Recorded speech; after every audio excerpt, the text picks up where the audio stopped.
mythologie ou réalité. Adam et Ève n'étaient pas les seules créatures de Dieu présentes au jardin d'Éden.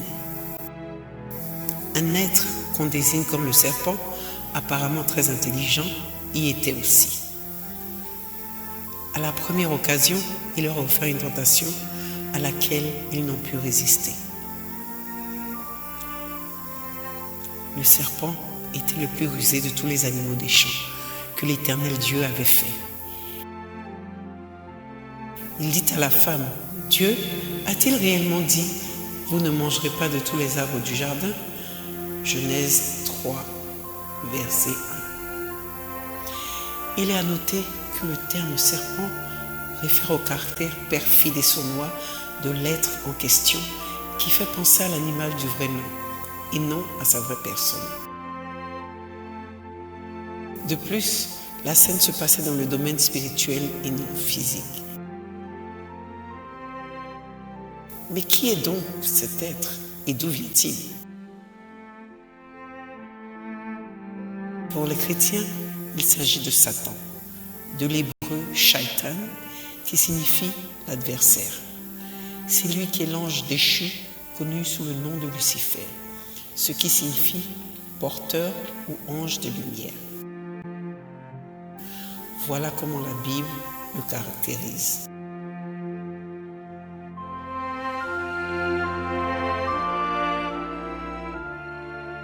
Fils de l'homme, prononce une complainte sur le roi de Tyr. Tu lui diras, ainsi parle le Seigneur, l'Éternel. Tu mettais le sceau à la perfection, tu étais plein de sagesse, parfait en beauté. Tu étais en Éden, le jardin de Dieu.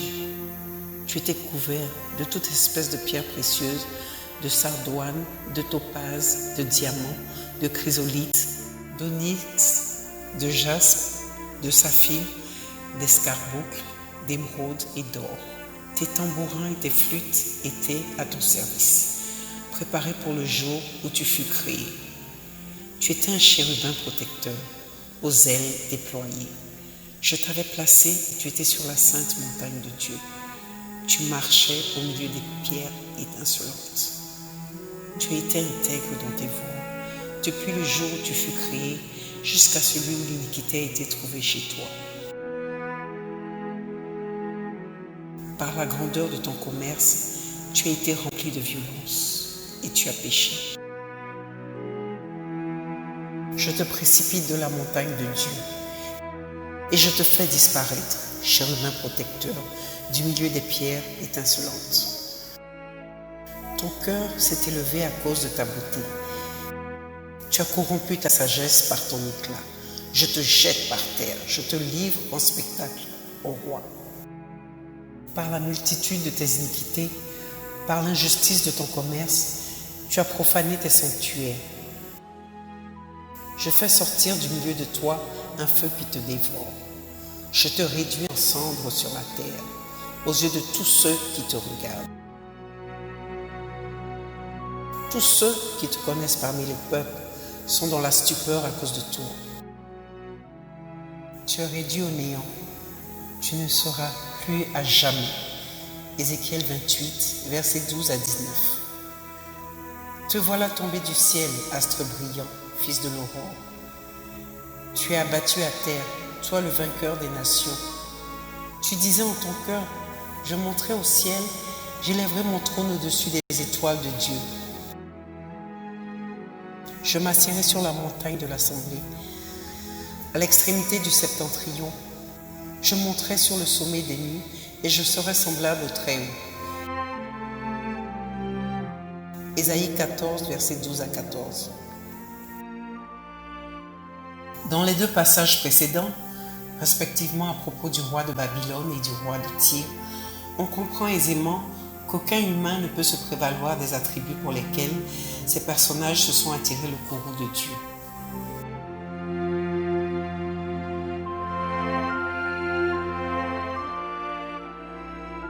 Il y a un esprit méchant derrière eux qui les manipule. Lucifer.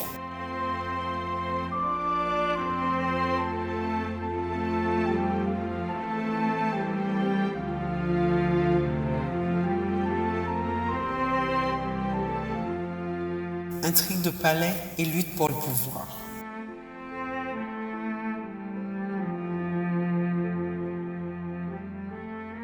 En se référant au verset précédent, on apprend que Lucifer était un être de grande autorité, comme le dénote cet extrait du livre de Jude. Or, l'archange Michel, lorsqu'il contestait avec le diable et lui disputait le corps de Moïse, n'osa pas porter contre lui un jugement injurieux. Mais il dit que le Seigneur te reprime. Jude 1, verset 9. Si l'archange Michel, qui de toute évidence est très élevé dans la hiérarchie des anges, n'a pas osé manquer de respect à Lucifer, cela confirme le haut rang et l'important statut de ce dernier.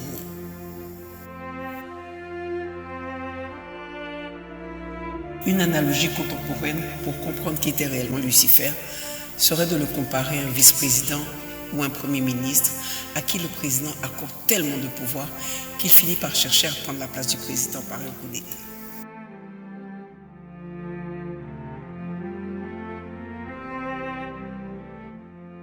Un autre signe parut encore dans le ciel. Et voici, c'était un grand dragon rouge ayant 7 têtes et 10 cornes, et sur ses têtes 7 diadèmes. Sa queue entraînait le tiers des étoiles du ciel et les jetait sur la terre. Le dragon se tint devant la femme qui alla enfanter, afin de dévorer son enfant lorsqu'elle aurait enfanté. Apocalypse 12, versets 3 à 4. Selon la Bible, Lucifer s'est insurgé contre Dieu avec le tiers des anges. Mais ils furent vaincus et chassés du ciel. Après leur déchéance, ils décidèrent de s'attaquer à l'humanité en devisant un stratagème par lequel ils terniraient toutes les générations à venir. Le moyen le plus évident était de souiller Adam et Ève par le péché. Ainsi, par hérédité, toute leur descendance hériterait de leur iniquité. Mais pourquoi donc Lucifer tient-il tant à pervertir l'humanité et à l'éloigner de Dieu?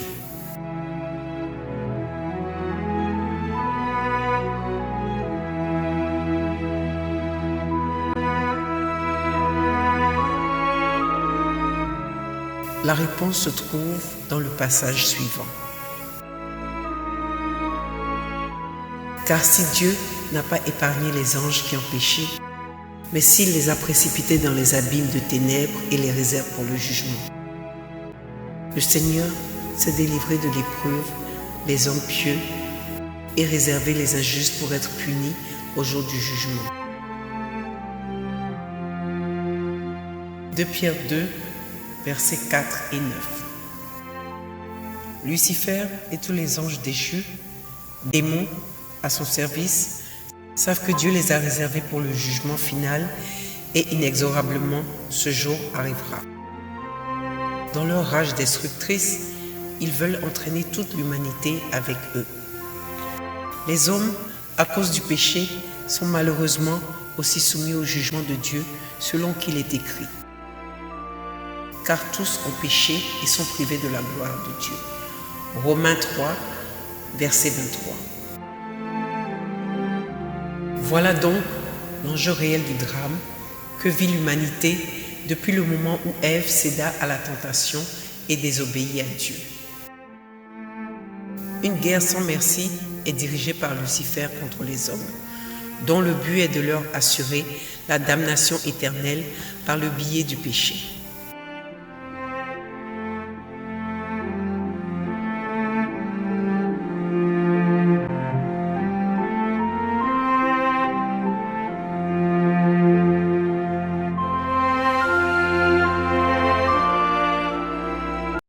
Les anges et les démons.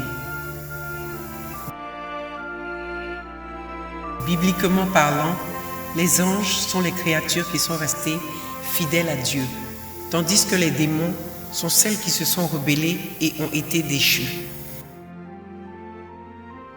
L'auteur britannique C.S. Lewis a écrit ceci. Au sujet du diable et des démons, les hommes peuvent commettre 2 erreurs. Elles sont diamétralement opposées, mais aussi graves l'une que l'autre. L'une consiste à nier leur existence, l'autre à y croire, mais à leur porter un intérêt excessif et malsain.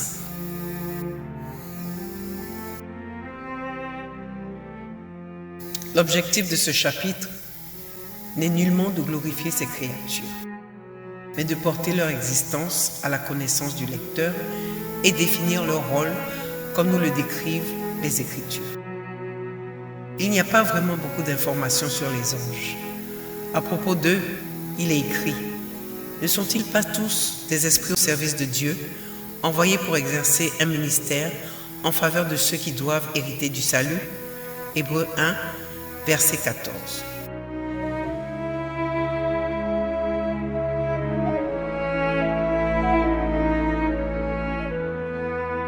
Selon le passage précédent, les anges sont des créatures au service de Dieu. Leur fonction principale serait de veiller sur le bien-être d'une certaine catégorie d'hommes. Dans les récits où il est fait qu'à deux, ils sont très discrets et prennent soin de diriger toute louange et reconnaissance à l'endroit de Dieu et lui seul. Quelques-uns apparemment d'une grande autorité sont même mentionnés par leur nom, tels que Gabriel et Michel. Il semble en exister une classification et la Bible parle d'archanges, de chérubins et de séraphins, mais ne va pas plus loin.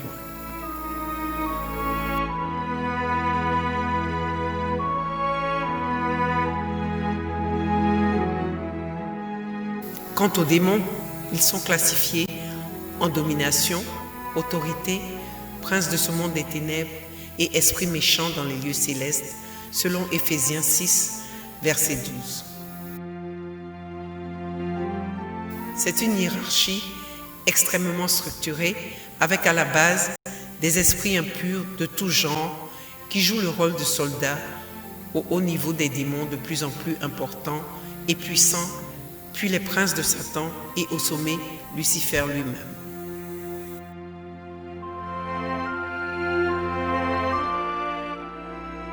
Chaque aspect du monde physique a une composante spirituelle sur laquelle Satan et ses anges s'appliquent à exercer une influence.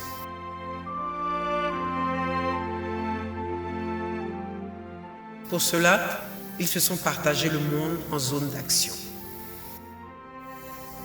Il existe ainsi donc des influences géographiques, c'est-à-dire des autorités démoniaques établies par continent, pays, villes, quartiers, rues et même immeubles et paliers.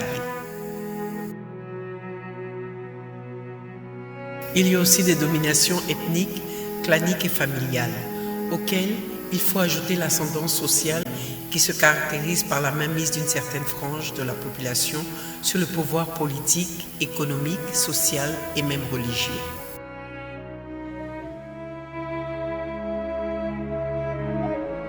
Les démons sont extrêmement actifs, à l'exemple de leur chef. Sur ce sujet, l'apôtre Pierre a écrit: « Soyez sobres, veillez. Votre adversaire, le diable, rôde comme un lion rugissant, cherchant qui il dévorera. » 1 Pierre 5, verset 8.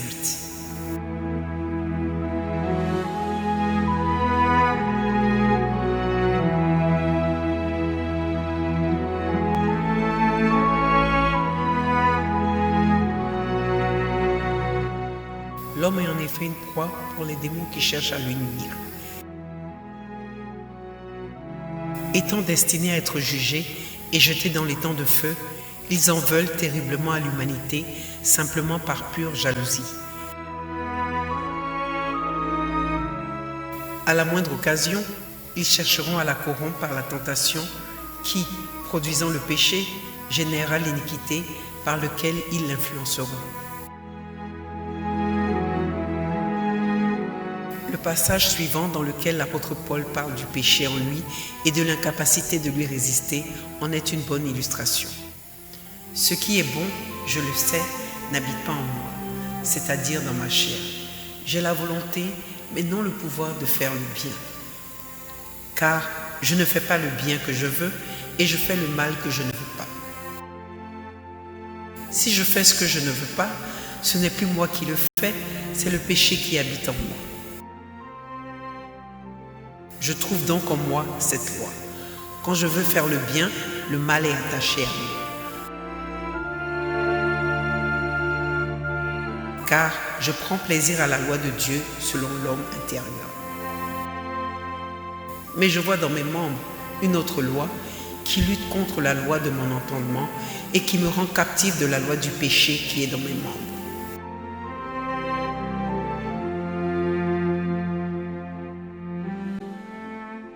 Misérable que je suis, qui me délivrera du corps de cette mort? Romains 7, versets 18 à 24.